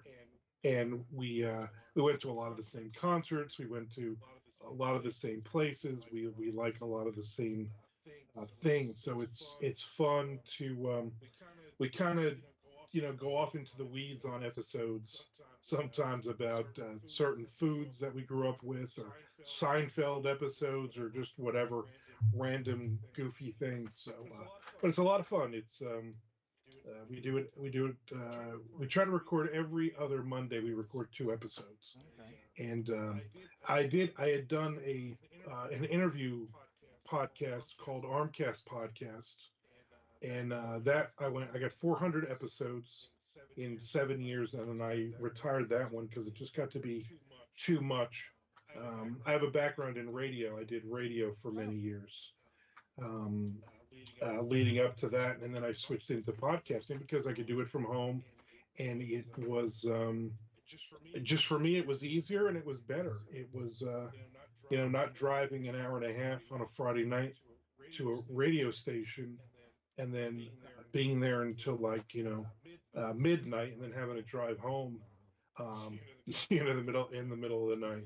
It was a lot easier to just record when I wanted to record and put out episodes when I wanted to. I did internet radio for a little while. I did a heavy metal program on a station for about a year or so, and that was a lot of fun. But it was taking time away from the writing, and that's always the thing whenever I have another idea because I'm creative, so I just jump into things and I just throw things out there. And my wife always says, "Will this help or hurt the writing?" You know, Twitch was a big thing. Is this going to help you? Yes, then do it. Is spending all of Friday driving down to the radio station, is that really helping your career as a writer? No. So, what can you do to help? Well, let me do a podcast. Let me interview other authors. Let me do other things like that. So that was kind of where a lot of these ideas came from. A lot of people see, branding is a bad word, but you don't you I always try to be in brand. I always try to anything I do. Um, I always look and go, okay, is this going to help?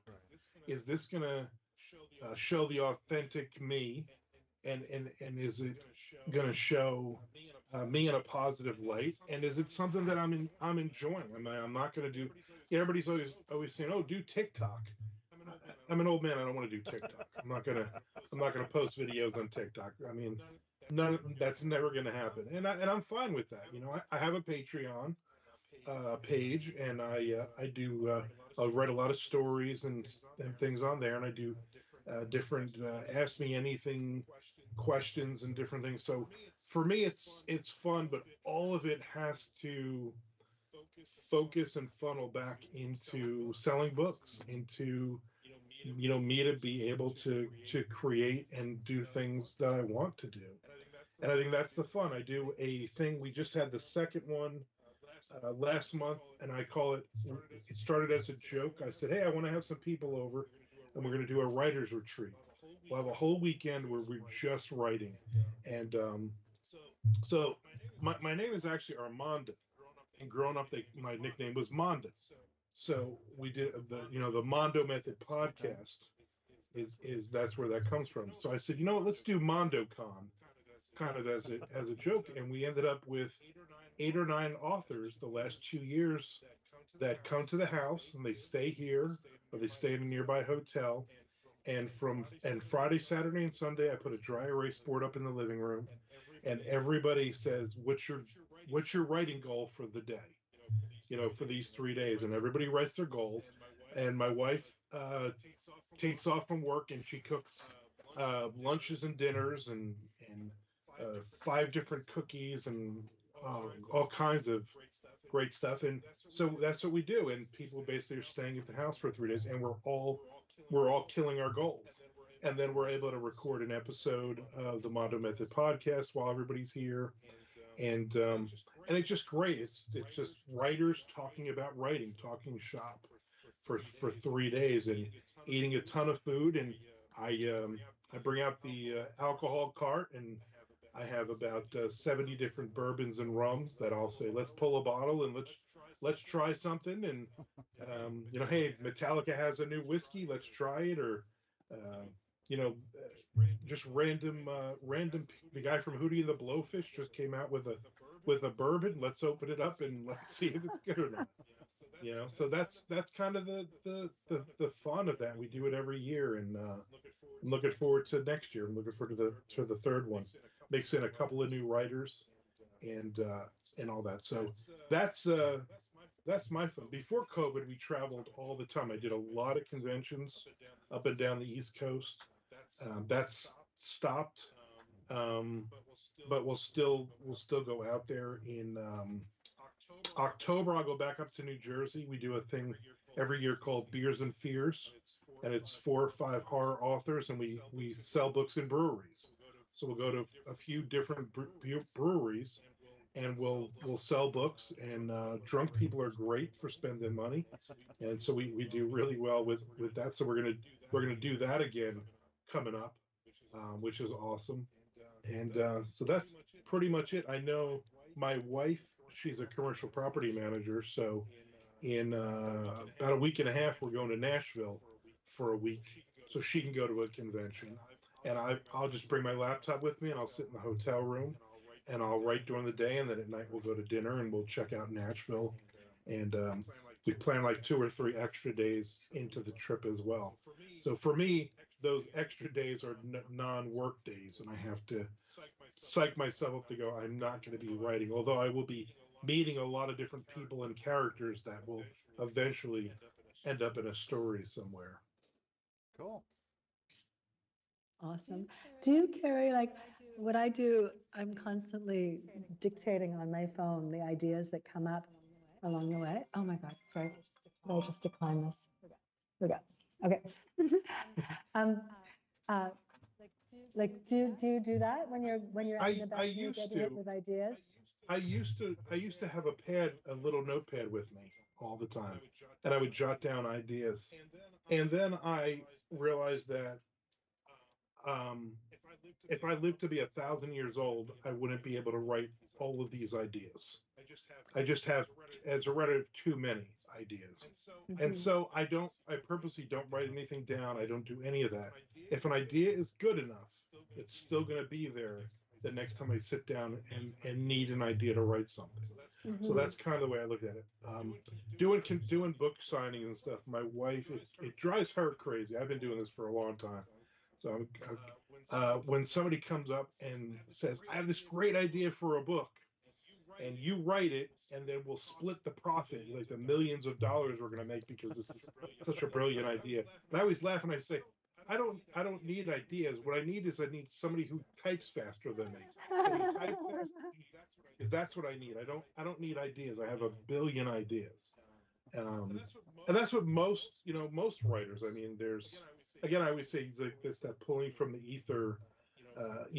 There's a million things floating over my head right now that just kind of reach up and grab a character or grab a plot line or grab a scene or something, and it's there. It's just waiting for me to sit down and write all of these stories. Millions and millions of stories that we all have, and so that's for me. It's an idea that has to still be out there. It has to be in the back of my head somewhere when I just sit down, like on Twitch. I'll just sit down and go, okay, I'm going to write a crime thriller story, and there's an anthology coming up, and they want 5,000 word crime thriller story, but it's got to be dark. All right, what do I have? Just throw something down on this page, and let's see. And sometimes it doesn't work. Sometimes it's not the story I thought it was going to be, and halfway through it, I'm like, don't fight it, just write. It ends up being a horror story, or it ends up being Mm. something else, and it's just the story is going to be the story, and you really can't um, on those you really can't fight it too much if it's not in your head. I like to have, again, I don't outline, so I like to have characters in my head for a while. I like to be thinking of my main character, thinking of you know the the good and the evil in a story. I love to figure out who's who and kind of get some background stuff in my head. And if it's good enough background stuff, it'll stay in my head. And then when I commit, when I sit down and start writing, then I have all this backstory for all of these different characters that I'm throwing down, and some of that most of it will never be used. But it for me, it helps me to understand the different people, so they're not one dimensional. He's a cop, and so he's got to be the good guy, and this is the hitman, so he's just this awful person with no morals. Those would be boring stories. So there has to be full people, full characters out there. Everybody has their secrets. Everybody has their quirks. Everybody has their strengths and their weaknesses. And as a writer, you find all those and you put those into the story. Do you find that I'm going to have to find the right language for this, but by understanding that characters, like, so what is their story? Then does that give you on a person, let's just talk about it on a personal level, first of all, the feeling that every story can be changed, or does it feel like that's the story and it's kind of set, like that's their story? Or does the idea that really recognizing that that is a story, that it can then be changed, that the story can change? I'm curious. Oh yeah, I think definitely nothing is set in stone. And I've changed in mid course on stories where I've said, you know what, this story needs to be in first person. This is a very personal story, and we need to be in this character's head for this story, for this Mm, novel or this short story, or whatever. And then as I'm writing it, it sounds false to me.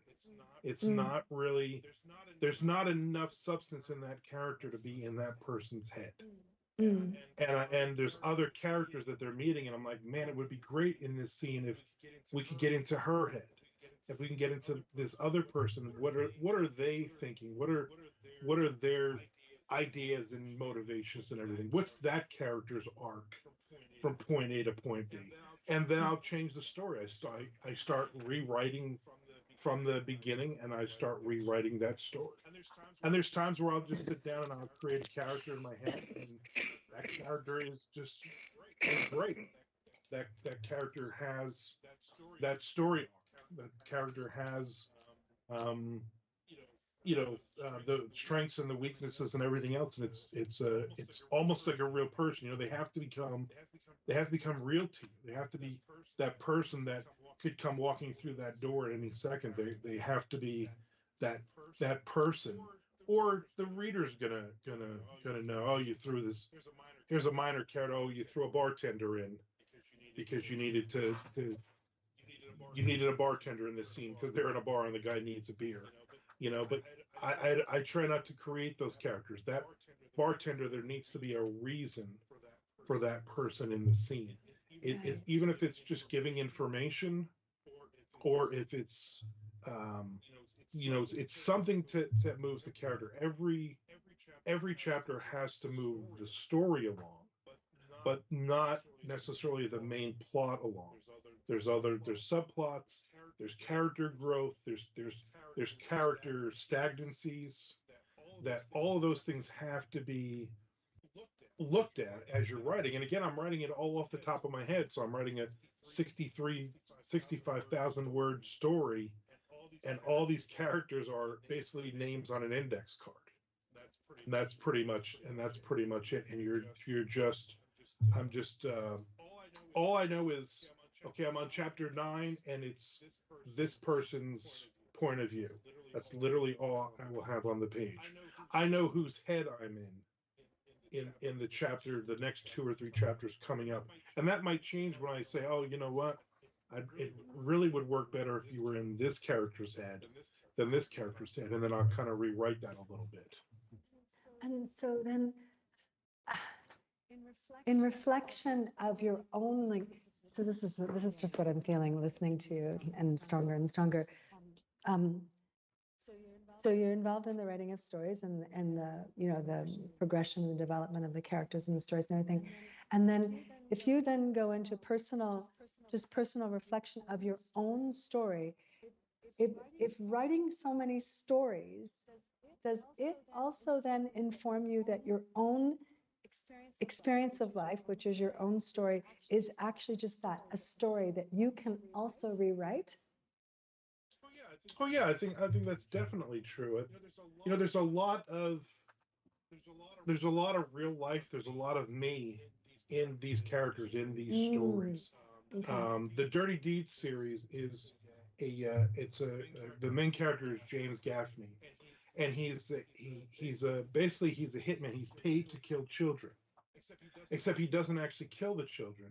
He Mm, saves them from, whether it's a senator or a rock star or an athlete or whatever, who says, hey, you know I've just had some groupie just had a baby, and I don't want this baby around to ruin my career. and they'll pay James basically to go and kill the baby. But instead he takes that, he has his own system and he gives that kid a better life. And that's kind of thing. And the first book, the problem is that one of these kids who's supposedly been dead for 20 years, who's a mobster's kid, comes back and is back around, realizes who he really is. So it obviously creates that problem. And everybody reading that book said, "Oh my God, you are James. James is you." Huh. All the humor, all the different quirks, all the everything is you've really put yourself into this character. And I didn't do it consciously. It was just forming the character in my head. Okay, what is he like? What is he not like? Kind of thing. And that was really what it was. So for me, like that's the closest I've come to having all of my thoughts and all of my ideas and all the quirkiness and the humor and the different things in that character. But my wife will, she's one of my beta readers, so she will read stuff and she'll circle something and she'll say, "I remember this," because she remembers a Ah. conversation we've had or we've heard out, or a different situation or setting. So there's a lot of real life in my fiction. I think, you know, you really can't create unless you're writing weird science fiction or something else. I mean, Mm-hmm. I'm writing horror stories and I'm writing crime thrillers, and Right. that's real life stuff, maybe just exaggerated with people dying or there's a monster or something. But you really Right. have to have real people and real characters, and you have to have met those people. You have to you have to have an idea of what real people are like. And when I was a teenager, I wrote tons of stories, and they were just awful because I didn't understand people. I didn't understand life yet. I didn't Mm. understand all that stuff. And I think now uh, I could easily sit down like I do. I do three days a week. Sit down and just write a story. Just write characters and everything. For me, everything's character driven. Mm. I'll read thriller series that I always say to them, I don't care if you put your two or three main characters you put them on a boat or you put them at a table and they had a conversation for 60,000 words, I would still love that book because I love these characters. It's not the murders, it's not the monsters, it's not all the other stuff. It's really getting inside these characters' heads and learning who these people are. So for me, that's always the challenge. If I write a character and I'm like, there's nothing to this person. Mm. This person is just anybody sitting, in an Outback Steakhouse at the next table, and they're on their phone the whole time. They're somebody who's not happy, but I can't, in my mind as a writer, I can't figure out why are they unhappy. Mm-hmm. Me and my wife used to do that all the time. We would people watch, and I would tell her stories about the people coming by because that was creative for me. That was what I've always done since I was a kid. I've always made up things, um, stuff like that. So yeah, I mean, you have to have, um, there has to be that reality. There has to be people that you've met in life, people that have you've talked to, people that you've heard stories about. You've heard other people have told you a story from somebody. If you said, "Hey, I've this funny thing happened to me. I ran into this woman, whatever. We argued about a cab or something." That goes in the back of my head. That story, or piece of that story, goes in the back of my head, and somewhere down the line, I might use that. I might need that story. Right. Yes, I understand. In the readings that I do, they're called core soul story readings. And so it's based on this idea of stories as well. Um, but that based on the spiritual science that every human being, is a culmination of stories, which I was calling karma earlier. And then we have one core soul story, is some unresolved story from some past life experience that spins itself around over and over again. The person keeps on acting out the story, different players, different scenes, but in its essence, it's the same story. It's the same belief system that comes with the story. And the liberation from the story comes from recognizing that it actually is a story, and that which we thought was real was sort of absolute. This is who we are. This is how we feel. This is what we do. This is what happens in our lives. This is our strength. This is our weakness, is actually just a story. And when we hear the past life imprint, what we call the causal moment, like the actual story itself being depicted, everything that happened, why everybody made the choices that they made, what the residual, what was left over from all of that in terms of, in this case, some kind of trauma, some kind of affliction, some kind of fear, and then how that now spins itself forward, often hiding itself as something that's very common sense now. It changes its mood, it changes the way that it's depicted. But then once the person hears it reflected back to them, even though they may have never, ever, ever come into any conscious encounter with this story, when they hear it, it's like hearing your truth being reflected back to you, and then hearing not only your truth being reflected back to you, but that it's actually just a memory, that it's just a story that happened a long time ago and it was finished now.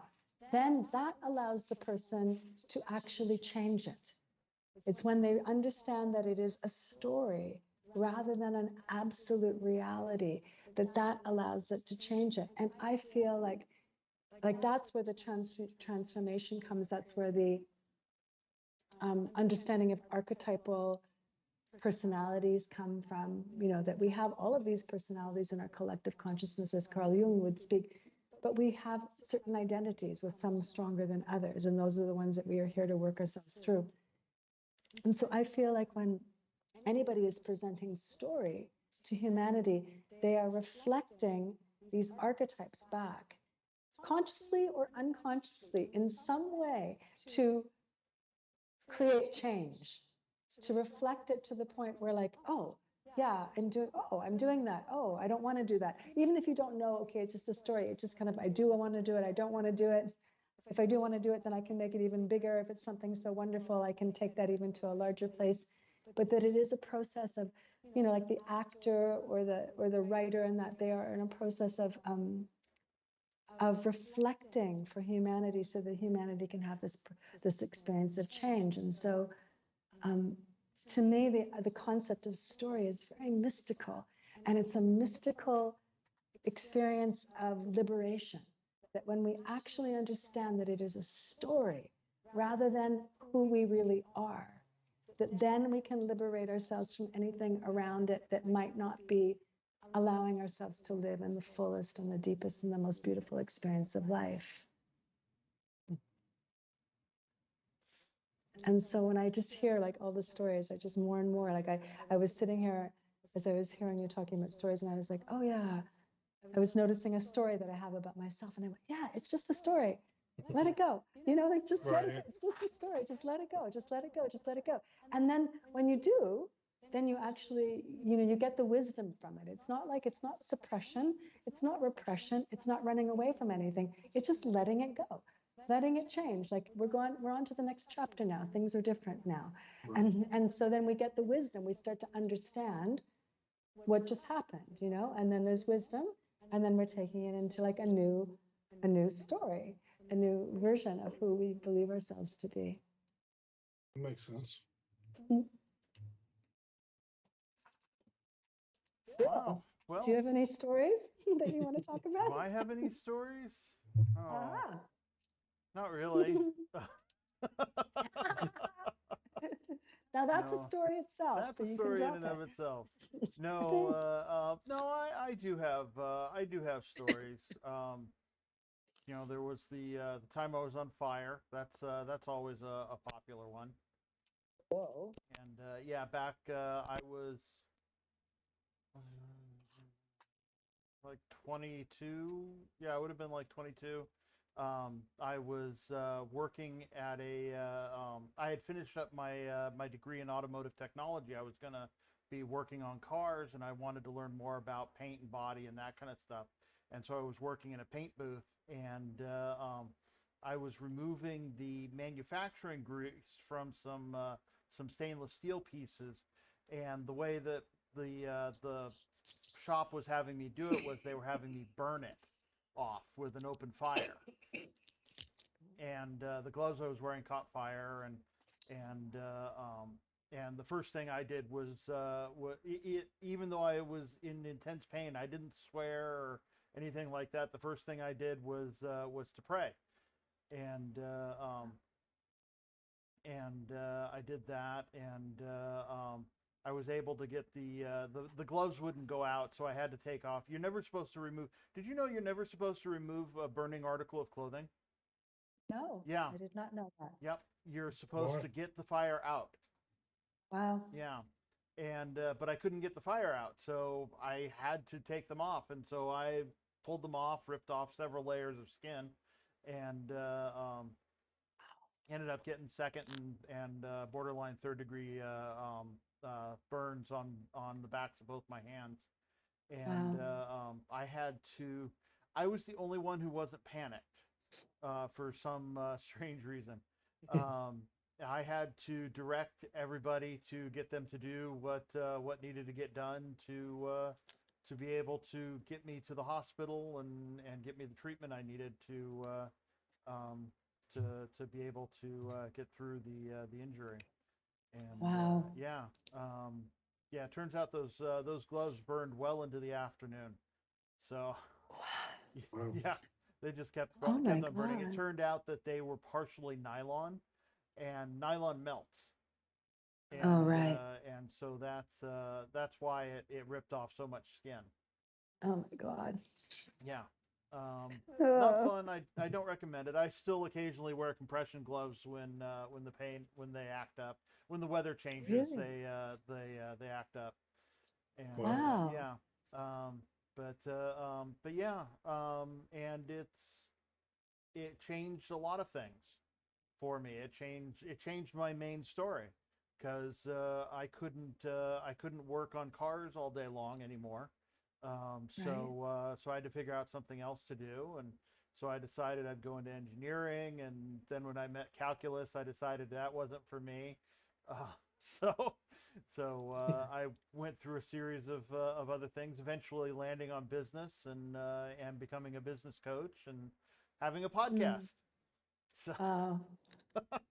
Wow. So it really just changed your story so much. Yeah. It's amazing. yeah, Wow. even a bad thing can change a story for the good. Yeah, it really can. Yeah. In fact, that one incident just changed your entire projection of Mm-hmm. where you might be right now. Right. Yeah, I might be Yeah. semi-retired right now. After having a 20-year-long plus career wrenching on cars. Yeah. But, Right. Yeah. Yeah. And the same thing happened with my divorce. I had a terrible divorce, and not that there are really very many good divorces, but this one was particularly onerous, and ruined me financially. And I ended up moving in with my grandparents, who they were still living in the house they'd lived in since the 60s, and but they were getting on in years, and so they needed help, and I needed a place to stay. So they let me stay in their spare room, and I helped them out, and they helped me out, and that was how I got into radio. I started going to the family church again, and the pastor had a show on the radio station that's attached to the Angels baseball stadium, and the Angels Radio, AM 830. And we did that show, and I converted it to podcasts when we ran out of money, and then that kind of developed into this, because I thought this would be fun, and this is a lot of fun. Wow. It's really beautiful. I mean, I know it was very painful to go through those experiences, but to see how they transform, they become. This is really the reality of our experiences in life. We hit difficulties, and they can either devastate us and stop us from moving forward, or they can still devastate us and compel us to move forward. And we really do have a personal choice in the midst of all of that. And ultimately, they will move us forward. Yeah. Even if you had just hung on to the pain and not been able to move forward, there comes a time, and in yoga we say, like, maybe it's this lifetime, maybe it's another lifetime, but there comes a time where that congestion of pain becomes intolerable, and then creates a synergy of moving forward. But in this lifetime, you had enough grace, really to be able to move it forward in both cases into something that is really positive and creative for yourself. It's wonderful. Yeah, and one thing I've often said about unfortunate events is that people often look to the past for the why. Why did this happen to me? Why did this happen to me? And that's not where you find the why. You find the how in the past, but you find the why in the future when you get there. Interesting. That's beautiful. Yeah. Why did I get divorced? Well, it was to have a podcast. 12, 14, 15 years in the future. So, so that I could have an interesting conversation for 2 hours with Armando and Xenia. Beautiful. So yeah, it's definitely we all have stories. Yes, we all are stories. And you know what? I just want to add this one last thing, because I know we're getting close to the end. We are all love stories, no matter how heinous the criminal may be, to how elevated the person may be. Everybody's a love story. So it's love in different moods. So it's love in moods that are, that are very, very much in pain, very wounded, very, very disturbed, to love that is very free and love that is very open. But everybody is a love story. And when we can start to look at each other as a love story, and look at the things that, that we like about people, don't like about people, but like, well, that's a love story. Wow. Compassion comes, the heart opens, a whole new meaning of reality starts to land. And in my personal experience, it's a much closer to reality meaning of life, which is love being the meaning of life. I like it. That's a pretty good place to about end us. Love is the meaning of life is definitely a good thing. But I was going to say before I ask the final question, which I always ask, do you find folks have anything to say that are nice people? Any last words?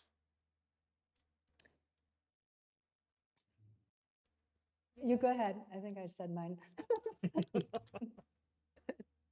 No, I had a lot of fun. Check out my stuff. I hope your Oh yes, I hope your we have daughter to get checks out your my stuff. let's see, your book series are Dirty Deeds and Dirty Deeds and First Coast Thriller series. First Coast Thriller series. And then and where can people find you, on Amazon or anywhere in particular? Amazon, ArmandRosamillia.com. You can find all my books on there, but everything's on Amazon. That's the easiest place to find me. Okay, great. And Great. then and me, yes. so my CD is called Love is Where You Are, which is kind of what I want to close with. And it's you can get it on Spotify, and like you can hear it on Spotify, and you can get it in all the major distributors. The band is called Love Power the Band. And the new single, Beyond the CD, is called Cosmic Quiver. And my website is called Only Love Is Real. And it's on .love. Love is the server. Okay. Which is really, and there you can contact me. You can read about the readings, the core soul story readings that I do, the transformational healing work that I do is all there. And you can contact me from the website. You can see my, my body of work and everything that's there. And I welcome you to check it out and to please enjoy and to share. And the website, the YouTube is Ananda Xenia Shakti, and you can see the videos there, the music videos. Great. Okay, the final question. Dietary preferences aside, a hot dog in a bun, is it a sandwich? No. No, it's a hot dog. We have concurrence.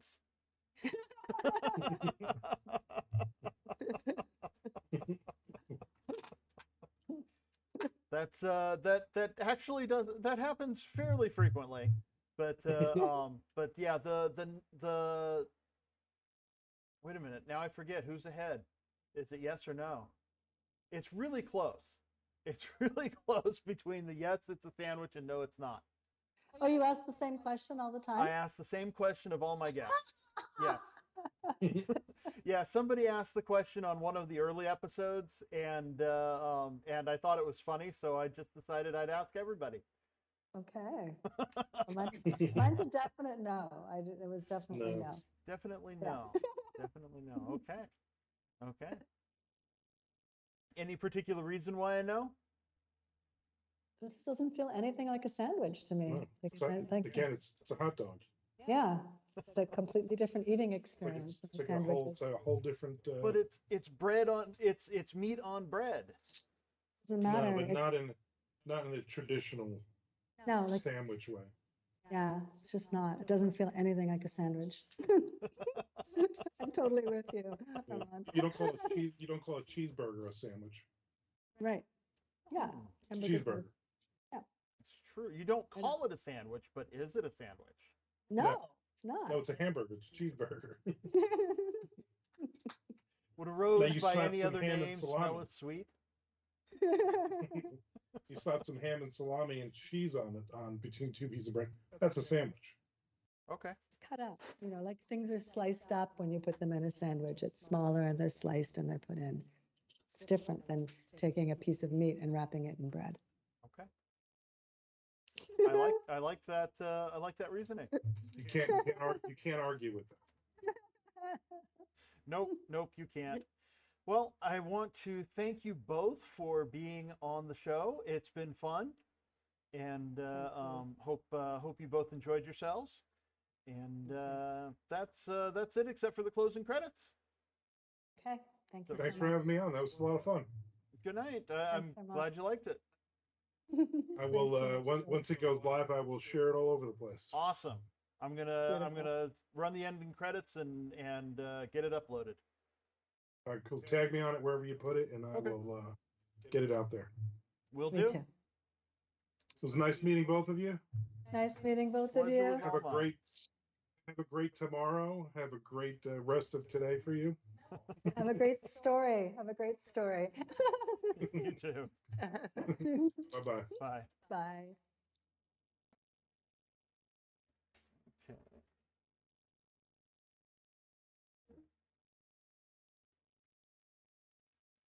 So yes, I've been your humble host. I'd like to thank my special guests, Ananda Xenia Shakti and Armand Rosamillia. If you feel so moved, head over to Patreon and support us on Bald Spots Pro. Don't miss YWL Online on Tuesdays and Thursdays, right here on Facebook. Tune in next week for Tag Teams DC Glenn. And also we'll have Nicole Fanning. Be sure to like, comment, and share to stay informed and kick that algorithm into gear. I'd like to, just thank you again for tuning in. It's been a blast. So have a great whenever. Bye.